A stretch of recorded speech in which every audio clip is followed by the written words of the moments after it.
Vamos ver simultâneo. Bom dia! Aí hoje eu consegui. Bom dia, seres dançantes. Bom dia. Bom dia, Instagram. Bom dia, canal Escola de Coreógrafos. Tudo bem? Aqueles 2 minutinhos para as redes avisarem o pessoal ir chegando. Olá, bom dia.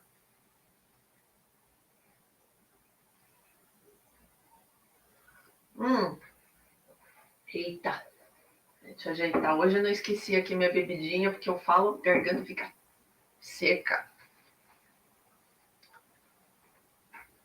Vamos lá, quem for entrando me conte ser dançante, de onde é e que parte da dança, em que segmento, em que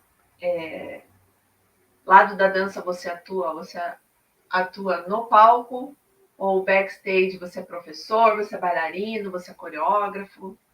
Deixa eu acender a luz aqui, que acho que ficou um pouquinho escura. Ah, sabia que estava faltando alguma coisa aqui. Não sabia o que era. Gisele. Bom dia, Gisele. Eu sei que tem muitos, os professores principalmente, o pessoal que dá aula, é difícil encontrar gente num horário assim que todo mundo, pelo menos a maioria das pessoas, possa estar aqui ao vivo, né? Tem gente que dá aula de manhã, tem gente que dá aula perto da hora do almoço, no meio da tarde, né? À noite. Então, eu tento encontrar um horário, mas vai ficar gravado, né? Quem não conseguir chegar agora vai estar aqui depois, mas quem está aqui comigo daí vai poder já ter as perguntas respondidas, a gente pode fazer um bate-papo aqui depois, um bate-bola, né? Vocês podem interagir. Então, eu só quero que vocês me confirmem se vocês estão me ouvindo bem.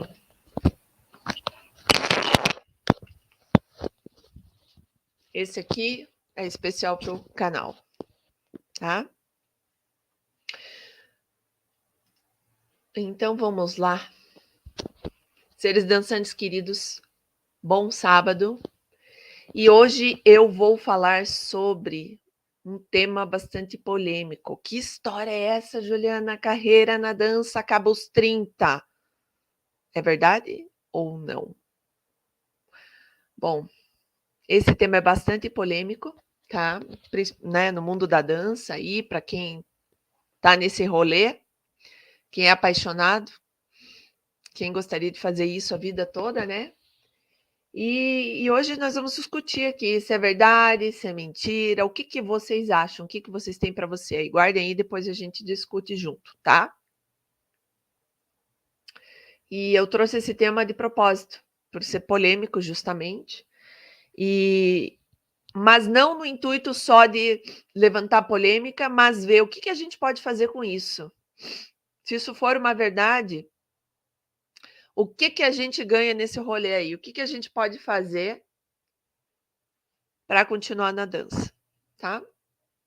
Então, assim, o tema de hoje não é um tema para aqueles que não estão interessados em trabalhar com dança profissionalmente, ou só veem a dança como hobby, tá? Nem permanece, não vem a possibilidade de ter na dança uma profissão, tá?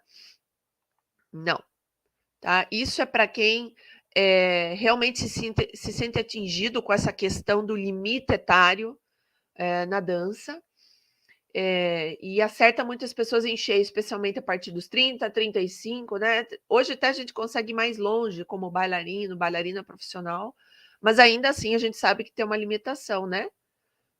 E essa limitação não existe nas outras profissões, muito pelo contrário, nessa época da vida, nessa faixa etária, quando as pessoas estão a mil, aflorando, estão com o motor ligado numa crescente, numa subida, né? E o pessoal da dança já está tendo que pensar em outras possibilidades. Então vamos lá, mas antes de começarmos, quem está aqui não me conhece, quem vai estar vendo isso aqui depois não me conhece, eu sou a Juliana Machado, sou coreógrafa, professora de dança, bailarina. Eu trabalho como mentora de processo coreográfico, no sentido de ajudar vocês a destravar o seu processo criativo, a entender o melhor processo coreográfico e atingir os objetivos de criar coreografias originais com assinatura própria e dentro do prazo que você tem disponível, tá? Então, vamos lá. Apresentação devidamente feita.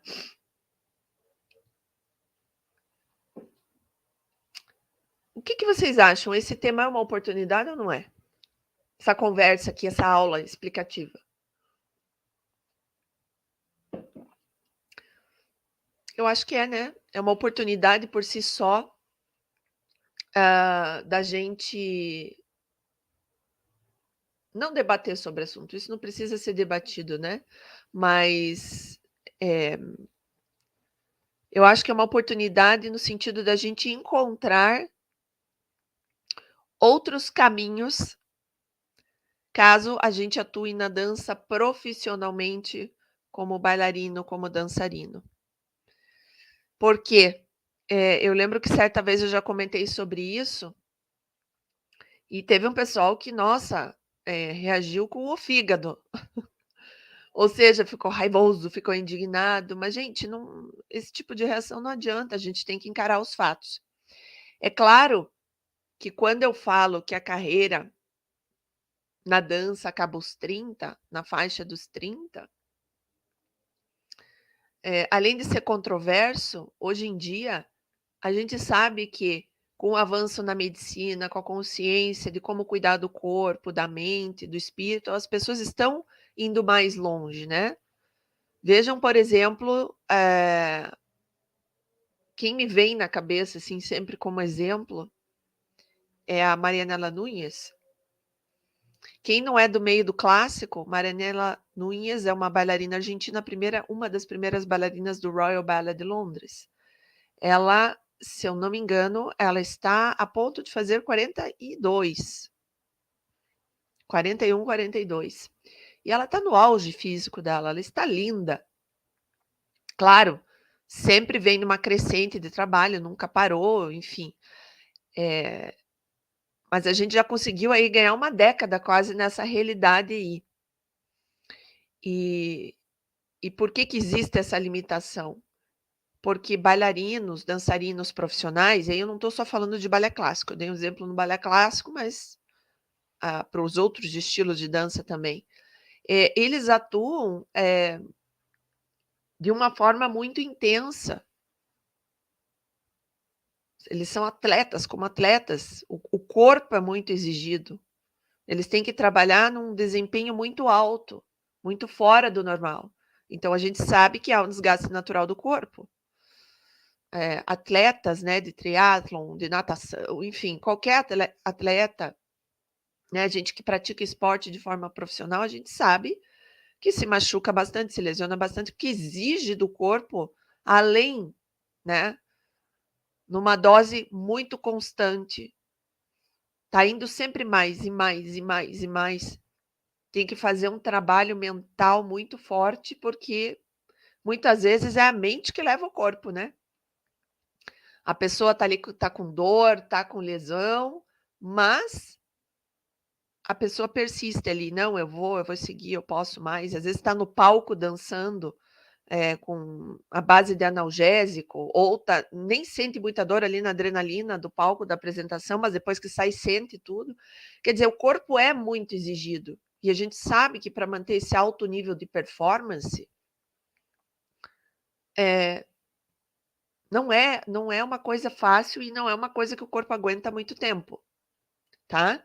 Então, aí sim, de fato, existe, querendo a gente ou não, gostando a gente ou não, existe uma alimentação real, tá? No entanto, olá, Eric, tudo bem? Bom dia, querido. Pois é, né? Bem polêmica. Então, querendo ou não, a gente sabe que existe esse limite, é um fato que a gente precisa aceitar. Não adianta a gente bater o pé, ai, não, isso não é verdade, né? Agora, vamos para a parte interessante. Você pode continuar atuando na dança, se você começou ela como um bailarino profissional, eh, e chegou a essa questão da alta performance, muitas apresentações numa semana, período intenso de aula, de preparação, de cuidado. Chega um momento, ok, que você precisa pensar em outros caminhos, mas será que você precisa sair da dança? Será que você precisa largar disso? Né? Eu mesma, gente, já tive um momento em que eu parti para esse lado. E eu até, sabe, a gente quer se enganar muitas vezes, a gente acha que: "Ah, não, mas tudo bem, é outra fase, talvez tenha outras coisas interessantes", para algumas pessoas isso acontece, mas tem muita gente que fica ali um pouco com aquela frustração. Quem nunca conhece alguém que depois de dançar muitos anos, de repente dá aquela cortada, não vai mais ver nada, porque se for ver fica meio hashtag chateado, fica meio emocionado, né. Aconteceu comigo isso. Tá? E eu sei que acontece com muitas pessoas. Então, antes de você jogar a toalha e falar: "Pô, vou fazer uma coisa totalmente diferente, que esse negócio aqui não dá mais para mim",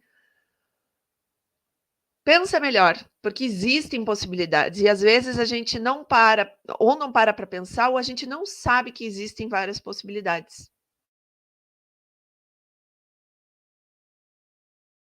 Cara, eu tô no momento ali que eu tô tentando, ou às vezes, né, você, trabalha de uma forma mais autônoma como freela, você faz trabalhos profissionais aqui e ali. E daí você percebe que, de repente, seja legal uma outra alternativa, arranjar uma outra alternativa, mas pensa melhor. E aí você vem com as seguintes questões, né, eh, como que eu posso atuar nesse mercado? Muitos pensam em dar aulas, vão com uma segunda alternativa ali: "Ah, eu vou dar aula numa escola", às vezes tem muitas escolas pequenas, parece que esse mercado está meio saturado, será que eu vou dar conta de viver disso? Como é que vai ser, né? Mas você já parou para pensar que existe a carreira, que é essa que eu defendo, é uma carreira que é vista muito como uma via secundária ao bailarino, uma via secundária ao professor de dança, que ela pode em si, que ela pode por si só ser uma carreira muito prolífera, que é a carreira de coreógrafo. Essa pessoa aqui, que aqui está, que vos fala, passou por esses desafios, por esses questionamentos, por esses tropeços, e eu realmente também não via a atividade coreográfica, o ato de coreografar como uma carreira em si, né, mas uma carreira que é derivada, que acontece intuitivamente, oriunda de uma carreira de bailarina. Então: "Ah, eu sou bailarina, e aí eu coreografo, eventualmente, aqui e ali, algumas pessoas me chamam", mas não é nada muito definido, muito estruturado. Ou então eu sou professora de dança, eu dou aulas de dança, trabalho com o corpo, trabalho com arte e educação, então eventualmente eu preciso coreografar, mas nunca vista com cuidado, certo? Com as possibilidades que essa carreira abarca. E aí, você não está enxergando um mundo de possibilidades que podem fazer com que você continue trabalhando na dança até os teus últimos dias. Porque, por exemplo, como coreógrafo, você não precisa mais ter aquele desempenho atlético, aquele desempenho de alta performance que você, quando bailarino, teve que ter.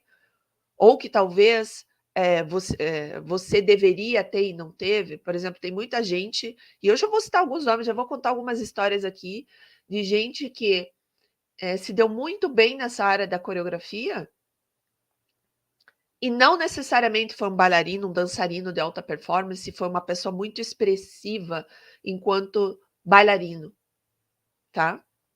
Mas, eh, tinha essa propriedade, tinha esse dom de colocar a sua dança, aquilo que ela imagina no nos corpos de outras pessoas, tá. Isso também é um dom, e isso também te abre um campo de várias possibilidades, tá. O que que vocês imaginam aí? Coreografar é um estudo constante. Ser coreógrafo é saber escrever com movimentos a melhor versão dos intérpretes da obra desenvolvida. Exatamente. Eric, é isso mesmo, né? Se a gente não consegue, ou não quer, ou enfim, por várias razões, não coloca a dança no nosso corpo, a gente coloca no corpo de outras pessoas. É gratificante também você ver algo que você idealiza em termos de movimento em outras pessoas, acontecendo nos corpos de outras pessoas, né? E muitas vezes o bailarino, o intérprete, ele é, ele é muito bom na execução, ele tem um corpo para executar, para colocar isso a serviço do coreógrafo. E não necessariamente porque a gente dança, a gente pode ser, né? Pode. Eu não gosto, não acho que não tem essa limitação, mas nem sempre a gente tem o dom para coreografar, né? Que existe um mito aí, todo mundo que dança pode coreografar. Nem sempre. Nem sempre. Claro, porque coreografar também te exige outros skills, outras habilidades. Tá? Não é apenas fazer uma sequência de movimento, tá? Mas isso é uma discussão que fica para outro momento. Até já falei em outras lives, em outros materiais aqui, tá? Ó, o Eric está contando aqui para mim. Estudo muito Martha Graham, Rudolf Laban, maravilhoso. Entre tantos outros estudiosos do movimento, exatamente. Excelente, Eric. Eu até comentei, se eu não me engano, foi na live passada. O coreógrafo, a coreógrafa, ou a pessoa que eventualmente precisa coreografar, tem que ser um curioso nato. Tem que estudar muito, tem que investigar muito. Porque a coreografia, o ato de coreografar, é visto muito como uma via secundária e uma atividade muito intuitiva. Ou seja, você faz ali, eu tenho a minha técnica, o meu background específico em dança, dança X, que você pratica, eu tenho praticado por muitos anos, e aí você começa, ok, eu vou criar sequências a partir disso. Mas aí o teu trabalho fica muito limitado. Não, é preciso que você continue estudando, que você continue entendendo as vertentes de movimento, as possibilidades que existem. Você tem que olhar o movimento de uma forma também científica, pesquisar muito, investigar muito, fazer exercícios de improvisação, ir para o estúdio, colocar em prática, né? Não é uma coisa amadora, não é uma coisa inconsequente. Você realmente tem que pensar construtivamente, você tem que pensar de que formas, quais possibilidades você tem de expressar uma narrativa, uma ideia, tá? Falar de criação de movimento é bem delicado, porque estamos falando de formação também, exatamente, né? Questão técnica, né? Um corpo consciente e preparado para tal, ou seja, aula, bailarino em dia, exatamente. Então, muita gente, é muito normal, né, Eric? Eu acredito que seja muito comum os coreógrafos serem oriundos de uma carreira de bailarino, né? No entanto, a gente tem exemplos de pessoas que não necessariamente fizeram uma carreira de bailarino e começaram a coreografar, porém, são pessoas que sim têm uma vivência com o movimento e estudaram muito também. Tem uma base na pedagogia, tem uma base na educação, tem uma base em artes marciais, pelo menos tem uma noção, colocaram no seu corpo o movimento para saber o quanto custa fazer aquilo, quais são as dificuldades, quais são os desafios, quais são os cuidados que tem que ter, e muito importante para o coreógrafo, se mantenha ativo, independente de você ter vindo dessa carreira de bailarina ou não, dessa prática ou não, você não precisa mais desempenhar nesse nível de alta performance, mas você tem que estar cuidando do teu corpo, né? Você tem que estar sempre se exercitando, mantendo o teu corpo em dia, porque você precisa mostrar as coisas que você quer ver, que você imagina. Você tem que entender quais são as dificuldades, quais são os caminhos para fazer determinados movimentos, para orientar o teu elenco, para preparar o teu elenco. Então, tudo tem que ser feito de uma forma consciente, de uma forma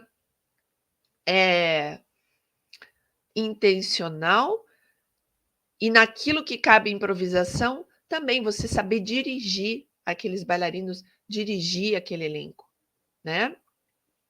Então, aqui até o Eric que está participando, ó, ele citou nomes, referências. É aquilo que eu sempre falo para vocês, é importante a gente ter referências aqui que são muito boas, né? O meu aqui, o favorito é o Laban. Eu sou discípula, não é essa palavra, né?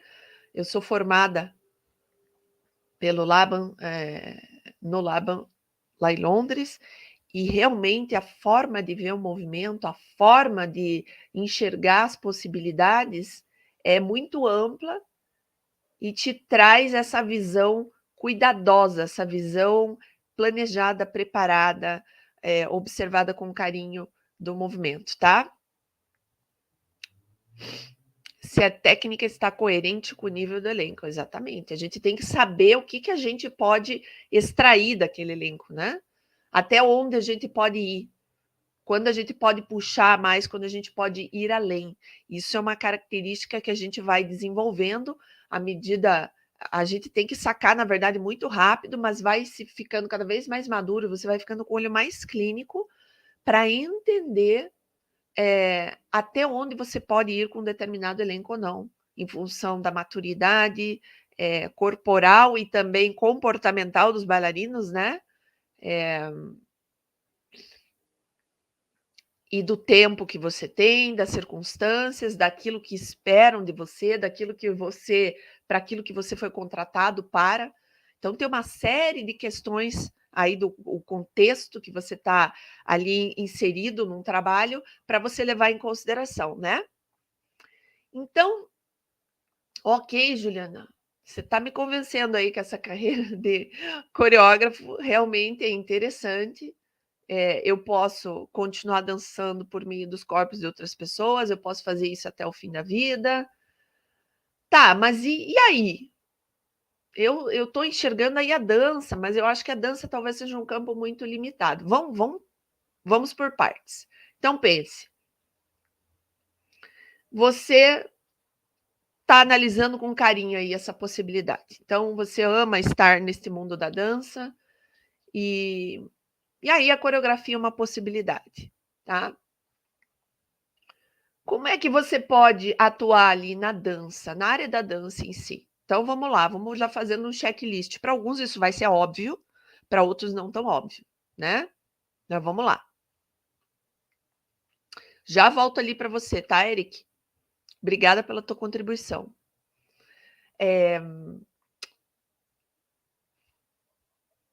Você pode, muito já, principalmente quem já teve uma carreira profissional da dança, a primeira coisa que pensa, eu quero coreografar para uma companhia. Ou eu quero ter um grupo, eu quero profissionalizar um grupo. Excelente, maravilhoso, tá? Aí você pode pensar assim, poxa, Juliana, mas tem tão poucos grupos aí profissionais, conhecidos, às vezes o ambiente é meio fechado. A gente sabe que às vezes pode ter, né? O pessoal se protege um pouco, faz umas panelas ali, porque existe, infelizmente, na dança esse pensamento restritivo, esse pensamento de que não há oportunidades, e aí salve-se quem puder. Eu acho que a gente tem que mudar esse mindset. Nós temos o mundo inteiro de possibilidades, e se a gente for pensar em Brasil, gente, o Brasil é enorme, né? É enorme, e quanto mais a gente criar coisas, criar iniciativas, criar grupos, mais gente a gente tem pressionando para que iniciativas públicas aconteçam, para que espetáculos aconteçam, quando a gente cria, quando grupos são criados, grupos amadores são criados, existe uma pressão por colocar esses grupos no palco, nem que seja do grupo em si. Então, o público geral fica mais exposto ou tem a tendência a estar mais exposto a apresentações, nem que sejam no nível pequeno. Isso faz com que se pense em oportunidades de patrocínio, de incentivo, faça com que essas pessoas busquem alternativas por meio digital para fazer apresentações, espetáculos. Então, assim, é difícil? Não é fácil, mas, gente, o que é fácil? O importante é que as pessoas não desistam. e criem os seus trabalhos. E não pensem que existe só as companhias grandes, os grupos grandes para trabalhar, que de fato fica muito limitado. Esses grupos, essas companhias já têm, de repente, seus coreógrafos, e até assim, até o que eu me lembro agora, a maioria dessas companhias, desses grupos, tem um coreógrafo residente, né, que é o que sempre faz, dá a tônica dos trabalhos. Existem companhias como, por exemplo, a Cisne Negro de São Paulo, que é a primeira que me veio à cabeça aqui, que eu acho fantástico, porque eles não trabalham com coreógrafo residente, eles têm cada trabalho da companhia para cada não, mas assim, é muito normal eles terem vários trabalhos coreográficos feitos por coreógrafos diferentes. Isso eu acho legal, porque também dá uma oportunidade para o elenco trabalhar com estilos de coreografia de movimentos diferentes, enriquece muito o trabalho dos bailarinos. Mas enfim, isso é uma escolha, né? Mas assim, a gente não precisa ficar restrito apenas a essas possibilidades. Você pode criar o seu grupo, ainda que de forma amadora, dar esse primeiro passo, certo? Você pode coreografar para escolas de dança, para grupos semiprofissionais. Você, como, por exemplo, tem professores de educação física que trabalham com arte, educação, dança na educação, que precisam eventualmente estar exercendo esse papel. E aí você pode apresentar um escopo maior do teu trabalho para a escola, onde você pode estar atuando nesse sentido. Abrir frentes para outros profissionais atuarem com isso, certo? E você pode ser um preparador de outros coreógrafos. Veja, uma das coisas que eu mais gosto de fazer, além do processo criativo, é estar ajudando outras pessoas a desenvolverem o seu processo criativo, o seu processo coreográfico.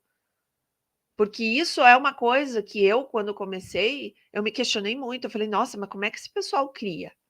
Né? Eu sempre tive uma visão muito crítica, não no sentido negativo de julgamento, mas no sentido, puxa, como é que essa pessoa faz isso? Como é que esse coreógrafo chegou nisso aqui? Que coisa maravilhosa! Tem muita gente que o pessoal às vezes fica um pouco assim, ah, não vou perguntar, porque vão achar que eu não sei, não sei o quê. Gente, bobagem. Ninguém nasce sabendo.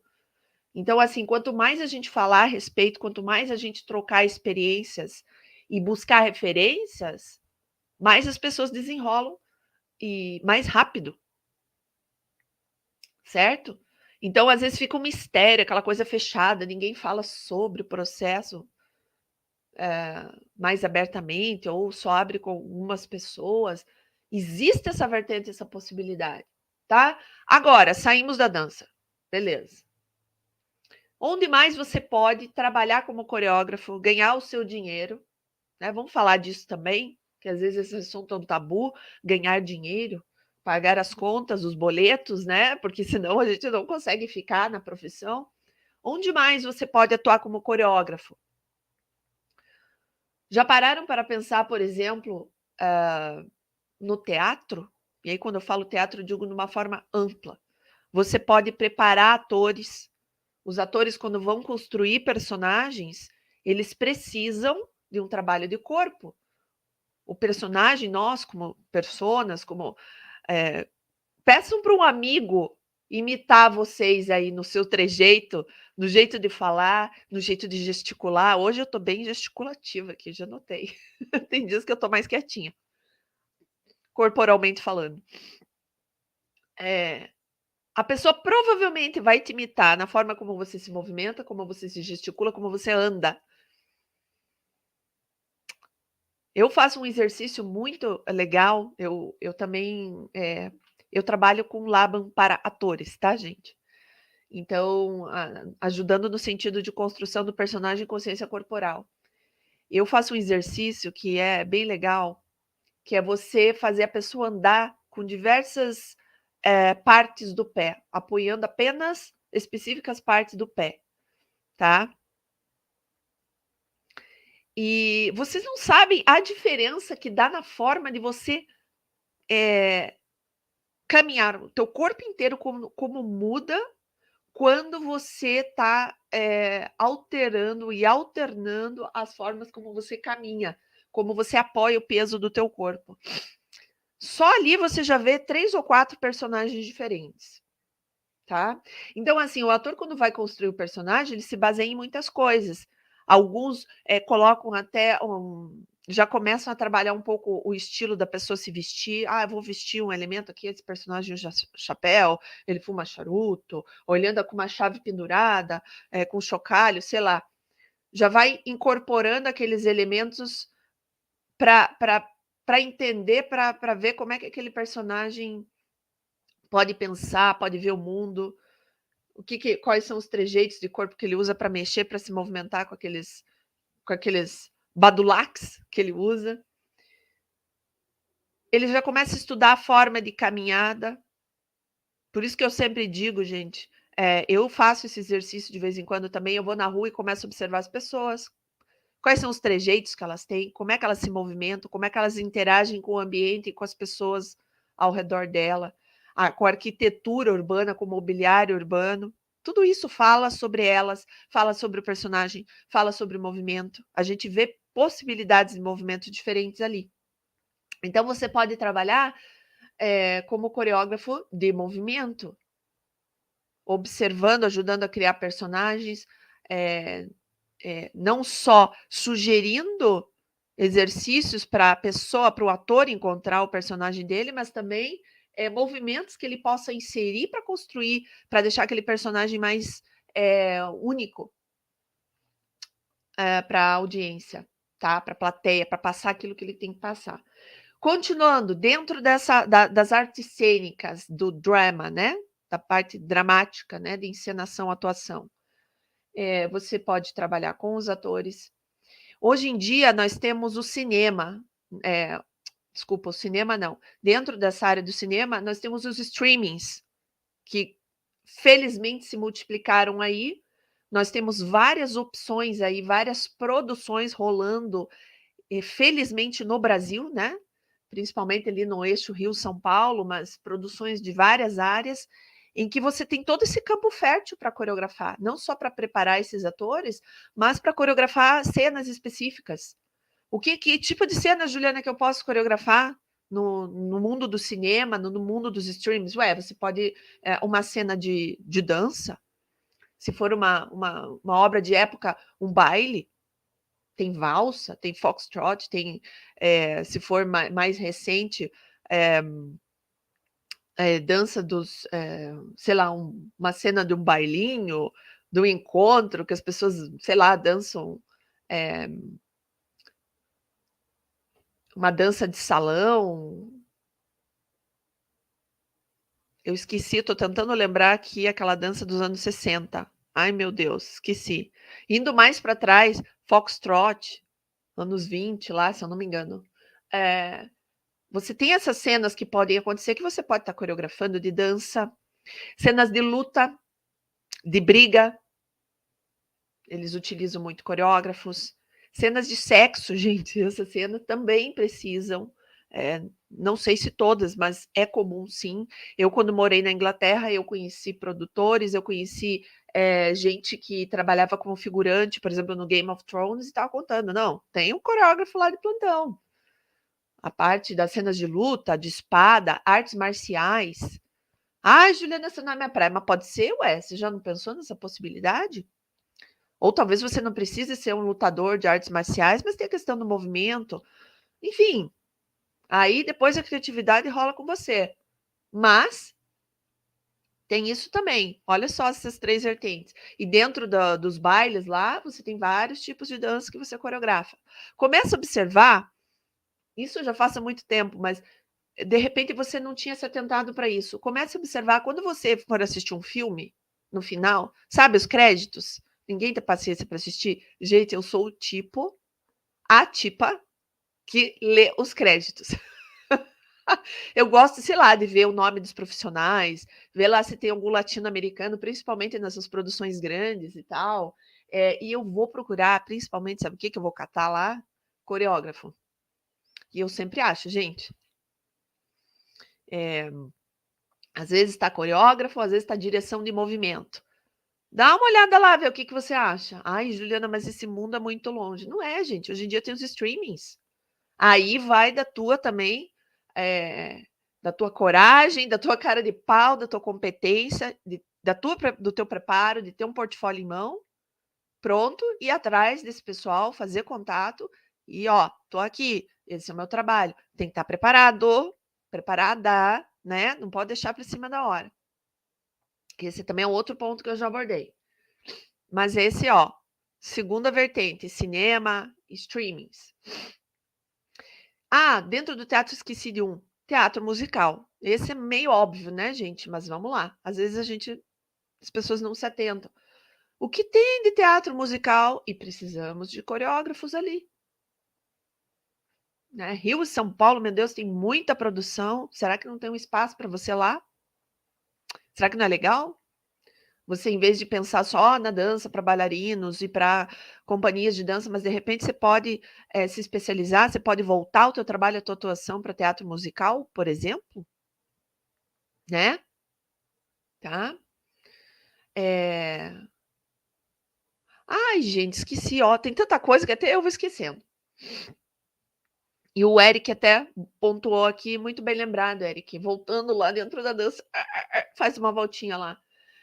Você pode coreografar especificamente, você pode escolher um nicho na dança para festivais competitivos, para mostras, para danças. Eu, por exemplo, eu coreografo para bailarinos que vão, por exemplo, para o IAGP, que aí é um nicho específico, é uma necessidade específica que esses bailarinos precisam, tá?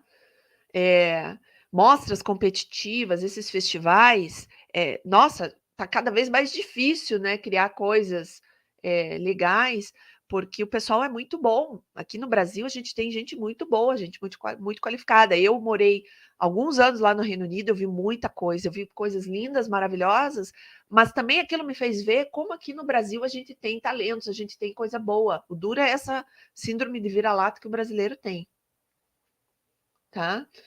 Então, assim, a gente tem gente boa aqui, a gente tem riqueza de ideias, só que a gente precisa investir. Então, como eu estava falando, aí o coreógrafo tem que ir desenvolvendo outras competências, competências mais estratégicas, competência de planejamento, estudar aquele grupo que ele está, para o grupo que ele está coreografando, para o bailarino que ele está coreografando, ver o que ele pode criar para extrair o melhor daquele bailarino, mostrar o melhor que aquele bailarino, aquele grupo tem para uma mostra competitiva, tá? Aí agora eu tô lembrando de outras coisas. Você pode coreografar, por exemplo, ser coreógrafo de eventos, né, para festas de casamento, bailes de debutantes. Ah, tem gente que torce o nariz para isso, mas, gente, é oportunidade. Cada um vai encontrar o seu nicho, cada um vai encontrar aquilo que quer atuar, mas às vezes nem atua porque nem pensou que isso existe, ou nem viu isso como uma possibilidade. Ah, 15 anos, bolo vivo. Lá dentro já surge oportunidade, depois alguém vê o teu trabalho e te contratar para outras coisas, tá? Que mais? Dentro dessa parte da fisicalidade, deixa eu ver aqui. É possível também nas suas aulas, quem atua com educação física, você utilizar a coreografia ou sequências coreográficas para trabalhar a questão de consciência corporal com os teus alunos, quem trabalha com dança como educação, ir para essa vertente mais pedagógica, educacional, também aliado junto, em paralelo com o trabalho de psicologia, né? Então a pessoa não vai desenvolver coreografia, movimento para quem quer ser profissional da dança ou atuar na área artística, mas para pessoas que precisam desenvolver, melhorar a saúde mental, a questão psicomotora, a consciência corporal, que nos torna pessoas mais aptas, mais capacitadas para o trabalho, para a vida em sociedade, né? Eu sempre gosto de lembrar daquela frase que eu ouvi do José Ângelo Gaiarsa, que ele parafraseia Jean Piaget, né? Que a versatilidade da inteligência a versatilidade que a pessoa tem em enxergar a vida de uma forma mais fluida, fazer essas conexões, ser mais inteligente, tem a ver com a versatilidade do corpo, dos movimentos dessa pessoa. Uma pessoa toda durinha, toda engessadinha, provavelmente ela também é meio engessadinha aqui na cabeça. Né? Então, assim, quando a pessoa conhece o corpo dela, quando ela se movimenta, quando ela entende as possibilidades, ela também se torna, quando ela se torna mais versátil no corpo, ela é mais versátil aqui, tá? Então, você pode, para não tornar, às vezes, uma aula, uma metodologia, um exercício pedagógico na arte, no exercício de fazer pessoas encontrarem uma melhor saúde mental, em vez de dar sequências, que fica às vezes aquela coisa meio academia, coreografa para essas pessoas.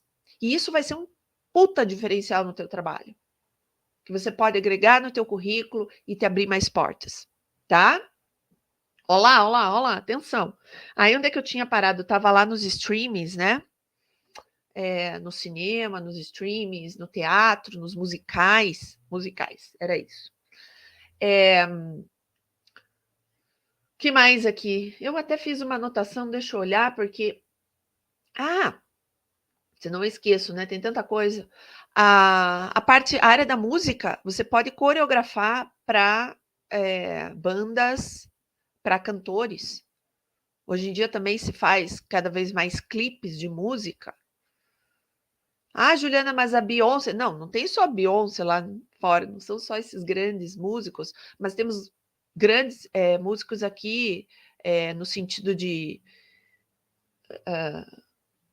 como é que você sabe? Grandes no sentido de ter bastante orçamento para investir em clipes, em vídeos, né? Tem a Anitta, a Luísa Sonza, o Pablo Vittar, a Duda Beat, eu acho, né? Essa parte comercial não tô assim super antenada, mas eu sei que você pode, como coreógrafo, atuar aí.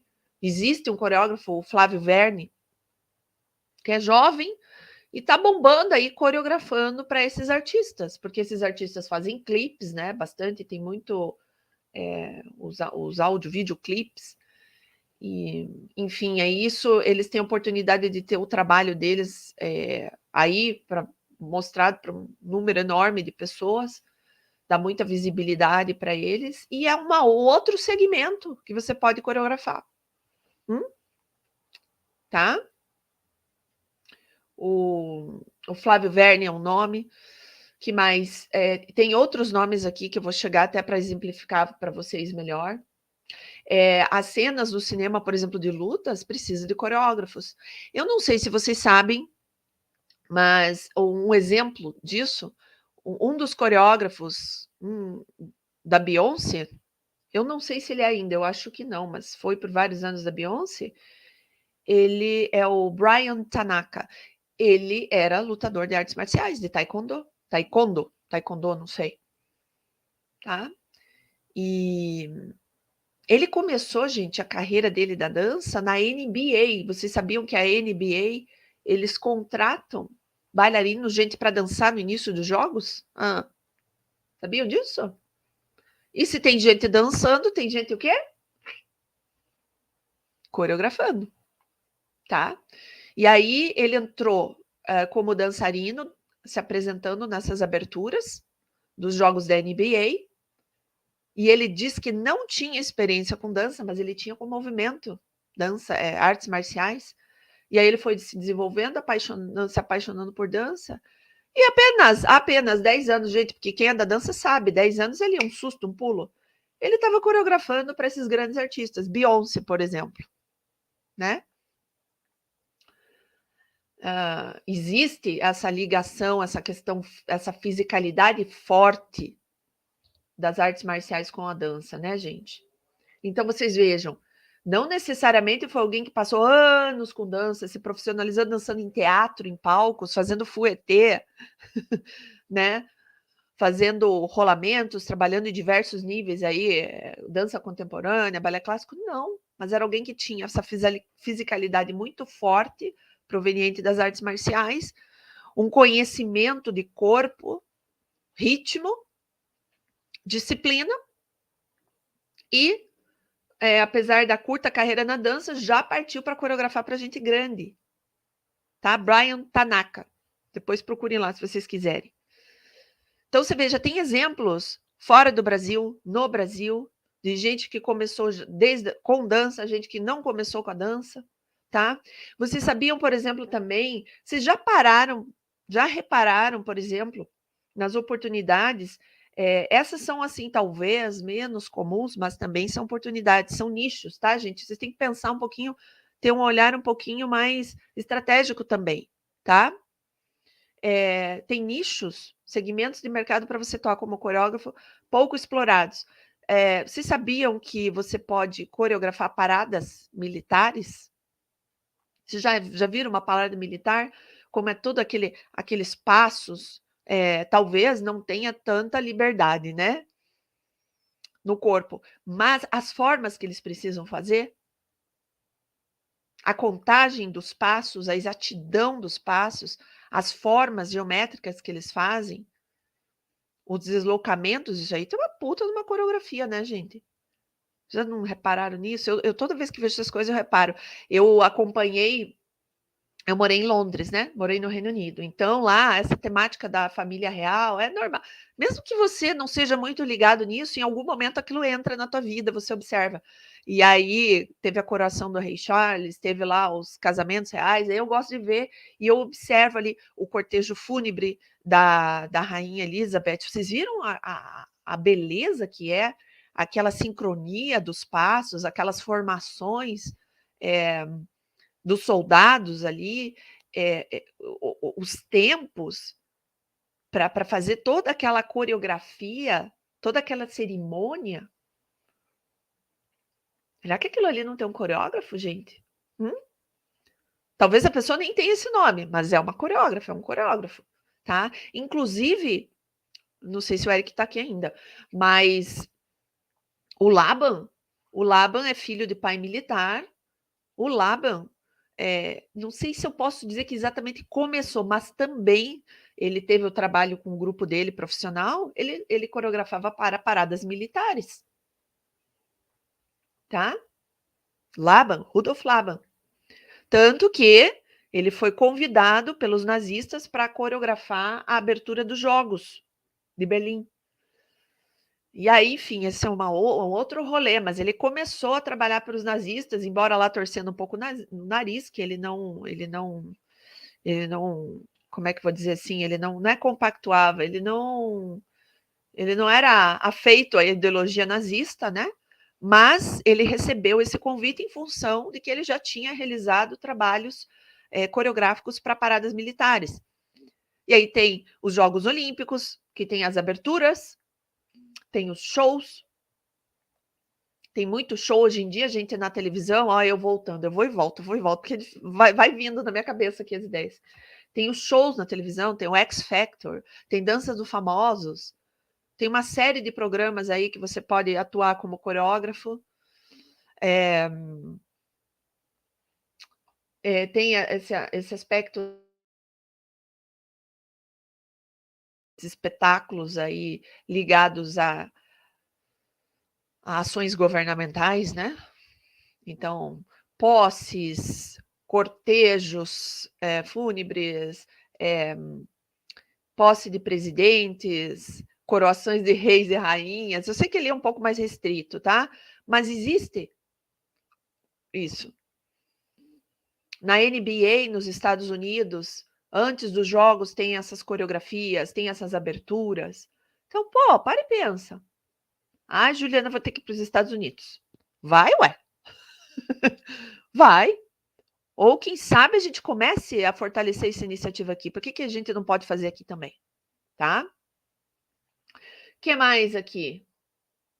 Ah, estava falando, né? Estava faltando uma palavra aqui. Eu estava falando das paradas militares, cerimônias oficiais, né? De posse, cortejos fúnebres, coroações, enfim, eventos. Muitas vezes você precisa, um evento precisa ser minimamente organizado, porque tem muita gente lá. Você também. Você não vai fazer o povo ficar lá dançando, mas tem o passo, tem o tempo, tem a forma. Nesse sentido, você pode trabalhar muito com as formas, né?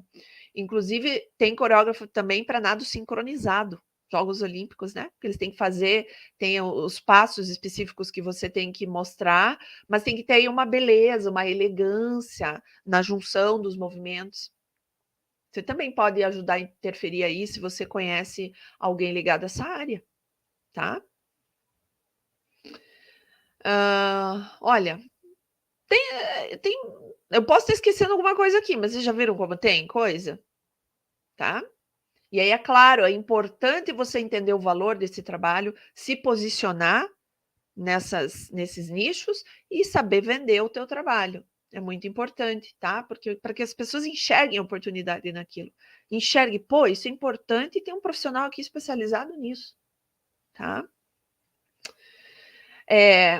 Um outro nome que eu quero citar para vocês aqui, um outro exemplo que enfrentou também as mesmas dificuldades, que sabe dos desafios dessa vida na dança e que se saiu muito bem sucedido e que vocês podem usar como exemplo, muito conhecido aqui no Brasil, é o Carlinhos de Jesus. O Carlinhos de Jesus, gente, ele começou a carreira dele na dança, imagine na coreografia, aos 27 anos de idade.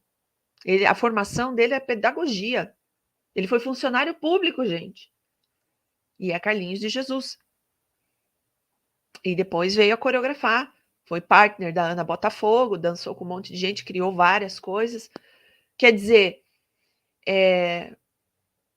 nesse sentido, a carreira na dança não acaba aos 30. Ela pode se perpetuar, ela pode continuar, desde que você seja inteligente e perceba novas oportunidades. Como bailarino, dançarino de alta performance? Não, realmente ela é limitada, ela é de curto prazo, mas você precisa enxergar novos horizontes, tá? E a coreografia é um deles. E ele tem um horizonte maior e mais amplo do que você talvez tenha percebido, tá? Talvez seja interessante você focar numa carreira só. Quando a gente fica jogando para tudo que é lado, a gente não faz nada direito, não é verdade? E aí você tem que entender de que formas você pode fazer isso bem, se posicionar para viver disso. Todos precisamos de din-din, né? Para viver. Então, todas essas discussões, esse conteúdo que eu trago para vocês aqui, nasceu dessas percepções e eu aí criei a Escola de Coreógrafos com o intuito justamente de trazer possibilidades e trazer técnicas e ferramentas para você se desenvolver no teu processo como coreógrafo. Então, vocês podem, ok, Juliana, você me mostrou todas essas oportunidades. Só que eu preciso me qualificar. Exatamente. Você precisa de referência, você precisa de técnica, você precisa de ferramentas. E aí que a Escola de Coreógrafos entra. Uma proposta um pouco ousada esse nome, eu sei, mas se a gente não for um pouco corajoso, um pouco ousado aí na vida, não meter o pezinho na água, a gente não sai do outro lado, tá? Então, assim, com tudo isso que foi falado aqui, qual que é o jeito errado de começar a atuar? É enfiar a cabeça lá e falar, meu Deus, tem muita coisa. Ai, acho que eu não dou conta, eu vou desistir, eu vou largar, porque a dança não vai longe. Para. Esquece isso aí. Essa mentalidade aí não rola aqui, né? Agora, como é que a gente pode começar? De novo, estudando, praticando, se especializando, tendo referência, tá? E a Escola de Coreógrafos está aí para isso, tá? Aliás, eu quero aproveitar que na quinta-feira, agora, dia 6 de julho, às 8 horas da noite, 20 horas de Brasília, eu vou apresentar o workshop Mestre Coreógrafo. E lá eu vou te mostrar o que você tem que fazer para se desenvolver nessa carreira e também ter esse ferramental, essas técnicas todas para criar coreografias originais, coreografias com assinatura própria e dentro do prazo, porque você enxergando essa possibilidade de profissão, você precisa estar preparado e, principalmente, você precisa estar preparado para ser profissional, para entregar coisas no prazo. Gente, eu bato tanto isso essa temática nos meus materiais, nas minhas aulas, nas minhas lives, tudo, porque isso é super importante, tá? A gente tem que ser profissional, senão a gente não consegue levar o nosso trabalho adiante, a gente não consegue crescer. A gente perde oportunidades, tá? E tudo que a gente não pode nesse campo da dança é perder oportunidades, tá? Então, ó,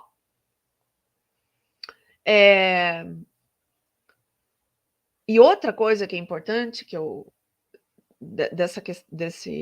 dessa iniciativa da Escola de Coreógrafos são os laboratórios coreográficos. Por quê? Porque você pode, gente, encontrar.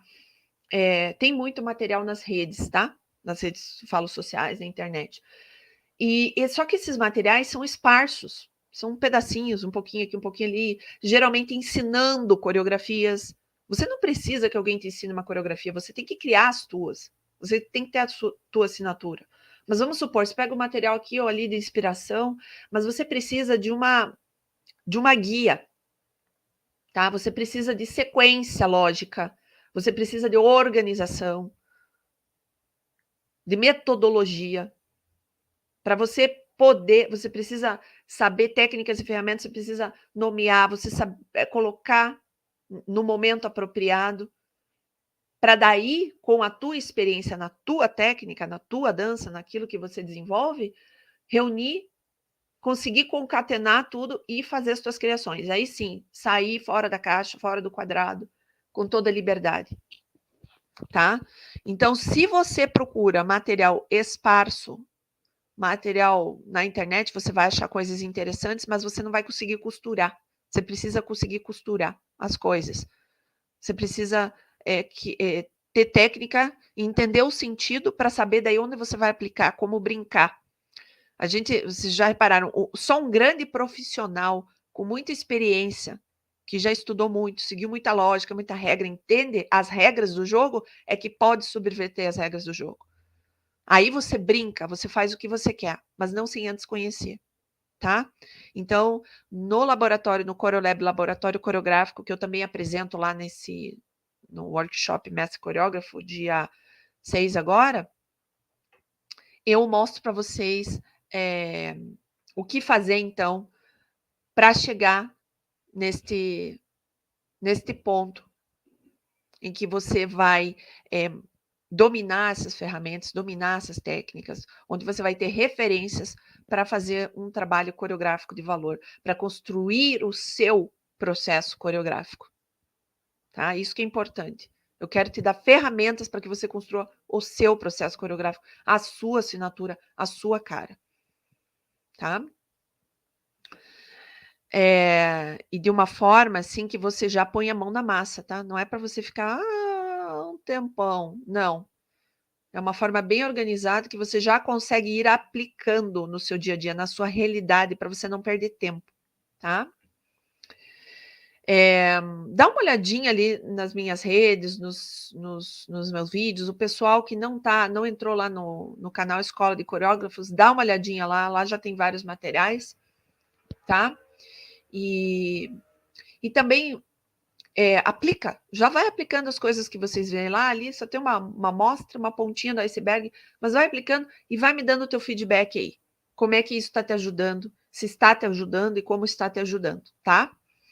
Então, a partir dessa nova possibilidade, deste mundo, deste leque que se abriu aí dentro da profissão coreógrafo, eu vou te sugerir aqui um passo a passo para você já ir experimentando isso na prática. Se algumas coisas você já fez, ótimo, vai acrescentando as outras, para você já sentir o gosto e ir pensando de fato nisso. E se você você pensar em novas possibilidades, já é coreógrafo, já pratica coreografia, e pensando em novas possibilidades, abrindo, enxergando, se posicionando como uma pessoa que coreografa, como coreógrafo de valor, que apresenta um valor, um olhar diferenciado no seu trabalho, com responsabilidade, com referência, com técnica. Tá? Então, por exemplo, se você não tem um grupo, monta o seu grupo. Faz um chamado, monta um grupo, começa a trabalhar com algumas pessoas. Fazer um trabalho investigativo, expõe suas aulas, expõe aquilo que você entende como um movimento interessante a ser explorado, tá? Treina com os seus alunos. Se você, Juliana, agora não dá para montar grupo, sei lá, já montei, desfiz, mas eu dou aula. Treina com seus alunos. Começa a colocar as suas possibilidades, a sua técnica de dança aí. A gente precisa praticar. Você não pode se dizer coreógrafo se você não coreografa. Você tem que estar fazendo ali, tá? Monte já um portfólio. Eu sei que tem muitos aqui que assistiram, estão assistindo e vão assistir, que talvez já tenham seus grupos, já desenvolvam algum trabalho, não estão iniciando para ontem, mas às vezes esquece desse detalhe de montar um portfólio audiovisual, um portfólio digital, ou, meu Deus, eu tenho lá, eu comecei, mas eu não organizei. Volta lá, organiza, gente, é que nem currículo, tá? Ai, meu Deus, meu currículo lá tá bagunçado, comecei a fazer, não terminei, deixei lá. Volta, chama ele, põe energia lá de novo, monta seu portfólio. E aí, quando você começar a olhar o seu portfólio, você vai ver, de repente, tem algumas deficiências, tem algumas coisas que você poderia fazer e explorar, que você viu ali na hora que você botou no papel, botou no computador, falou, opa, eu vou essa semana começar a trabalhar ali. Nesse sentido, vou fazer uma investigação aqui, puxa, eu já tinha pensado em fazer uma movimentação para dar aula de consciência corporal, vou criar uma sequência aí essa semana para começar a explorar melhor esse lado e põe lá no teu portfólio, tá? Atualiza teu material, tira o pó digital, tá? E, por fim, entra no meu laboratório coreográfico, Coreolab, gente. Lá vocês vão encontrar muita coisa, tá? Que eu reuni ao longo dos meus 20 e tantos anos, anos com dança, dançando como bailarina, como coreógrafa, como professora de dança, como profissional, como mentora de processo coreográfico, que estudou muito, se especializou muito. Eu sei que várias pessoas aqui não me conhecem. Eu fiz a minha especialização em coreologia, processo coreográfico e coreografia no Centro Laban em Londres. Então eu fui buscar na fonte. Graças a Deus, eu me sinto uma privilegiada de ter podido estar lá, estudar com a pupila da discípula de Laban, minha professora. Eu falo isso com o maior orgulho. Minha professora foi tutelada, foi orientada por Valerie Preston Dunlop, que conheceu Laban, trabalhou com Laban anos, né? Lá eu pude acompanhar a remontagem de uma coreografia desenvolvida por Laban, que só pôde ser montada porque foi por conta das Laban Notations, das notações da coreografia que foram feitas. Eu não sei se foi pela Valerie ou por outra pessoa, mas a Valerie é que remontou essa coreografia, que na época Laban não existiam tantos recursos audiovisuais para fazer isso, então era tudo feito pela notação, pela Laban Notation. Então essas coreografias de Laban foram remontadas, foram revividas por conta disso. Então foi um privilégio enorme. E aí eu não quero segurar esse negócio só comigo.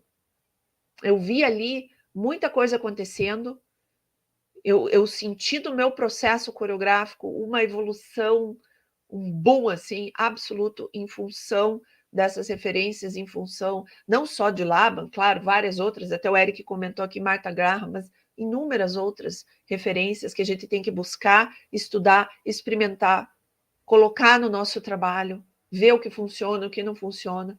Então, assim, eu tive essa oportunidade. E aí eu sinto que devo compartilhar, porque tem muita gente que larga essa profissão, larga a dança, fica sem rumo, sem orientação, por falta de conhecimento, por falta de perspectiva. Às vezes consegue entender a perspectiva, mas não consegue saber como dar o primeiro passo, ou como dar os segundos, terceiros passos, porque às vezes já começou, mas está travado ali, não sabe de onde pode tirar mais possibilidades. Então, gente, possibilidades é o que não falta. Então, eu voltei para o Brasil com essa proposta, tá? De desenvolver esses laboratórios coreográficos, no sentido de que as pessoas não apenas encontrem oportunidades novas dentro da coreografia, mas encontrem a sua assinatura, o seu caminho coreográfico, o seu processo. E para isso elas precisam saber o que existe de ferramenta, de técnica, de outras maneiras de dar um start ou de finalizar uma coreografia. Tá certo? Deixa eu ensinar aqui para o pessoal. Então é isso. Pensemos aí nas pessoas. Eu sou uma prova viva disso. Acabei de contar um pouco. Não contei minha história, mas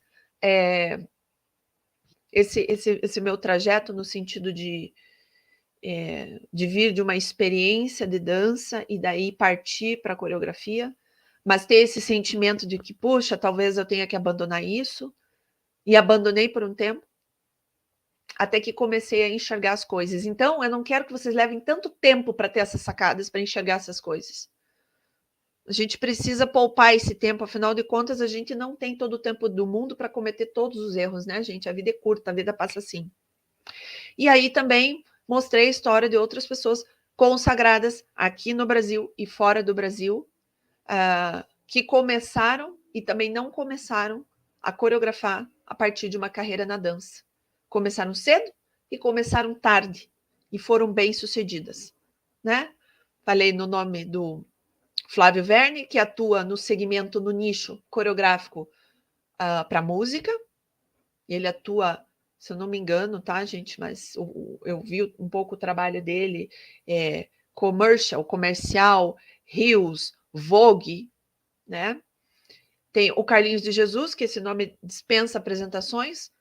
Começou bem tarde, relativamente tarde, se a gente for considerar com dança, né? Mas mais no sentido pedagógico. Ele começou como pedagogo e daí dançava dança de salão. Depois, mais para frente, começou a atuar com outros nomes grandes da dança, coreografar, enfim.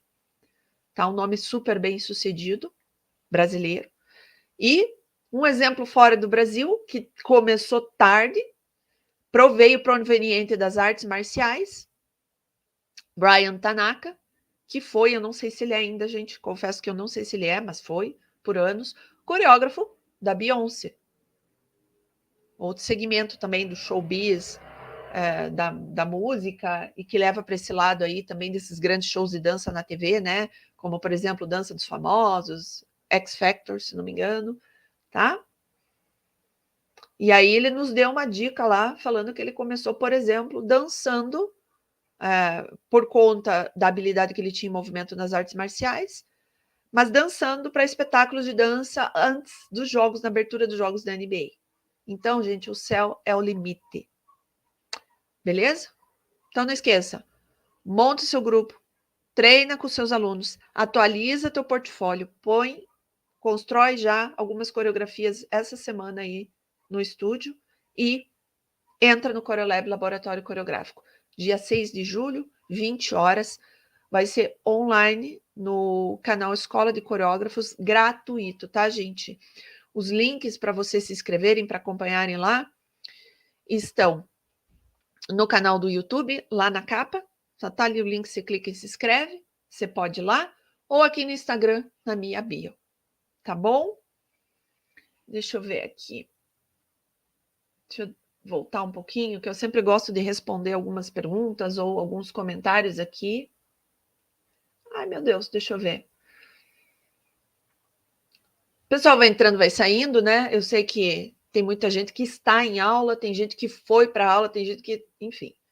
Mas aí a pessoa acompanha aqui depois também, que eu sempre deixo salvo o material. Tá? Eric, Labanotation e Canotation são duas notações que eu uso sempre. Que legal, Eric! Bacana! Não é todo mundo que conhece, né? Não é todo mundo que não conhece, porque hoje em dia com dança, se você quer, enfim, deixar ali gravadinha a tua coreografia, para depois lembrar, remontar ou passar para alguém, geralmente a gente usa o quê? O digital, né? O celular, a gente filma, a gente grava.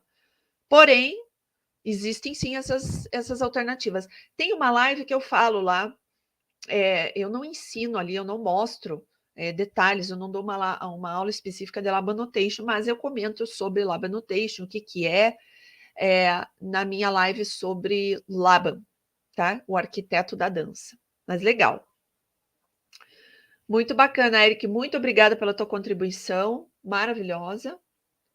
Espero que você tenha gostado. Eu vi que você é uma pessoa bastante experiente, e eu espero de alguma forma poder ter contribuído também com a tua prática, com o teu trabalho. Deixa eu ver que eu estou voltando, tá? Sim, metodologia de assunto é importantíssimo. Bases, né? O problema é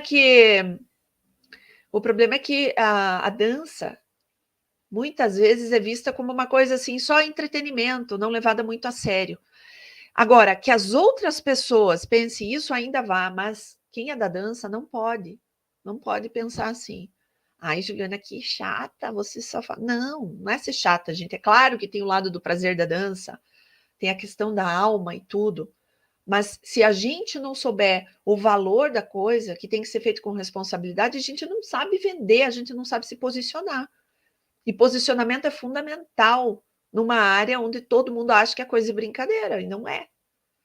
E aí, por isso é que paga na brincadeira, propõe, faz propostas indecentes, que você dá vontade de dar um tapa.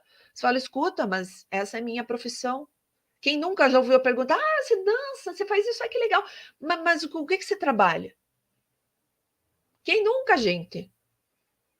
Se não passou, vai passar por isso. Ou então, espero que nunca passe, porque saiba se posicionar. Então, metodologia técnica base é fundamental. Você tem que ser profissional. E aí você tem que buscar a referência. Você tem que ver isso com seriedade. No meu material também eu trabalho muito a questão do mindset. É você saber enxergar o valor e se posicionar com valor. Tá bom? Mas esse não é o tema de hoje. Tem lá. Juliana, é um prazer te conhecer. Espero podermos somar mais juntos. Muita luz e sucesso para você. Igualmente, Eric, muito obrigado pelas suas contribuições, pelos teus comentários. Adorei, tá? Um prazer. Fique por aqui, acompanhe a gente, tá bom? Então é isso.